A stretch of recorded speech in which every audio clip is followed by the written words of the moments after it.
I'm DFL Chairman Ken Martin, and this is the Chair's Corner. 2014 is an important year for DFLers. In 2012, when voters elected DFL majorities in the House and Senate to work with Governor Mark Dayton, the governor was asked what the public could expect. And he said progress. And that's exactly what we've seen.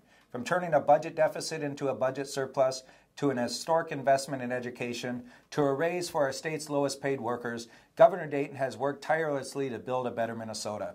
These past 3 years, Tina Smith has worked side by side with Governor Dayton on these accomplishments. Earlier this year, Governor Dayton announced that Tina would be his running mate in this upcoming election.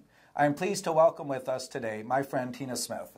Hi, Tina. Hi, How great are to you? see you, Ken. I'm great. Thank you. Excellent. How have the travels been around the state so far? You know, it has just been so great to be out and around. Minnesota is an incredibly rich and diverse state, and to be able to just go out as a candidate firsthand and talk to people has been really interesting. I love it. Excellent. Well, thank you for doing that. And I can tell from your Instagram account and your Twitter feed and everything that you've really been getting around quite a bit, meeting with not only DFL activists, but people from all walks of life and hearing their stories. Oh, we have just been everywhere. We've been, spent a lot of time talking to college students. It's been so fantastic to hear their energy and their enthusiasm and their optimism for what's next. And I've been, I've talked with farmers and small business people, and gone to visit some of the biggest employers in the state, and talked to local government leaders. It's been very interesting. So you have spent many years in wearing a lot of different hats,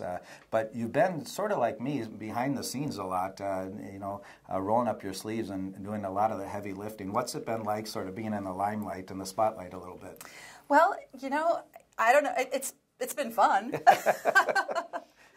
I think that as I was, somebody asked me that question the other day, and I said I have been involved in electoral politics for well over 20 years, and I said I feel like I'm doing more talking and less planning, but basically it's the same activity. It's out talking to people and really understanding what matters to people in this upcoming election. And one of the things that has been so great to hear as I've been out and around is I can really see how the work that the governor has been doing and our fantastic DFL legislators, that the work that they're doing is really making a difference in people's lives. And what are you hearing from Minnesotans beyond that? Obviously, you're talking a little bit about what you and the governor have built over the last few years, but what are they concerned most with these days? What are you hearing from people as you're out on the road?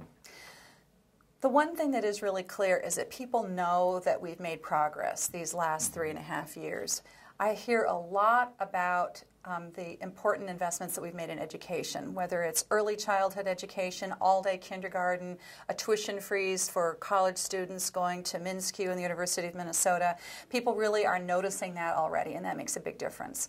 They're excited about the fact that we paid back all the money borrowed from our schools, and there was a lot of discussion within the halls of the Capitol about how important that was, and I can tell you, when you're out talking to local taxpayers, they know that it's really important. I've also heard a lot about health care, and in two ways. I had an amazing story from a man who's a small business person. He's been 40 years a small business person in Worthington, Minnesota.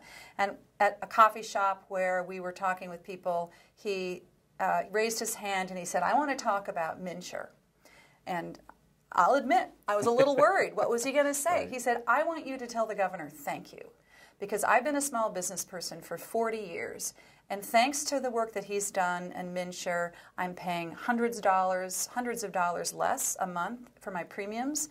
And not only that, but my wife is a cancer survivor, and I don't ever have to worry again about whether she's going to have insurance." So stories like that really are wonderful to hear. Well, it's amazing. I've said this before. It's amazing what happens when you elect people who care about governing. You actually get good government. And the reason you do what you do, and I do what I do, and so many others who participate in politics is because we want to improve people's lives, and that's really the end goal. It's not just about winning elections, and I know you've committed yourself to that your whole professional life in many different capacities.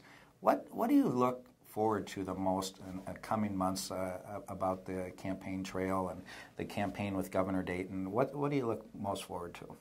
Well, I think that the opportunity to connect with Minnesotans and hear what is on their minds is really the thing that I'm most excited about.